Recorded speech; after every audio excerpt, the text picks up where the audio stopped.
Partner रुक। Cycle किनाया लगा? हाँ। कितना में किनाया था? हट साला 6000 में खरीदनी है, गरीब शरीफ आदमी। अरे साला साइकिल खरीद लो का रे पार्टनर साइकिल मत छुइए साला। यही साला साइकिल ना छुइए साला सिफ्टी में कैसे हक देता रे? छोड़ साला कहीं का भाई हमने भाई बहन सन की ना। हाँ भाई तो बाड़े। सिखाओ ना साइकिलिया, सिखाओ ना साइकिलिया। साइकिल के आवल ना बढ़िया सिखाओ तनी। केन करी? हे पर बैठ। हे पर बैठी। रे साला तोरा बहुत हे पर बैठ। ए तू एनु कहले हे पर बैठेला?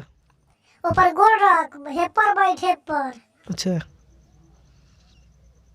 हे पर बैठी ठीक है। ए साला हे पर बैठ। कथी कहले भाइयो? हे पर कहले बैठेला? साला हे पर गोड़ रख, हे पर बैठ, हे पर हैंडल सीधा पकड़ ले। ठीक बा? हलो कथो नु बस ओमे नहीं कटो के ठीक बा? ठीक बा।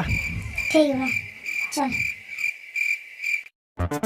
चल भैया चल चल tackle tackle tackle tackle tackle भैया भैया भैया भैया भैया। Game over. गिरा देली। हम साला साइकिल गिरा देलक। साला हम साइकिल गिरा देलक, साला सब में ढक ढुक कर देले भाई। सारा में तो ढक हो गेल भाई, साला फराक तोड़ देलक। साला हमर साइकिल गिरा के फराक तोड़ देलक। साला सारा ढक में कर देले भाई।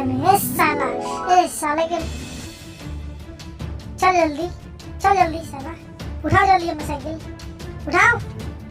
ए उठाओ ना साला।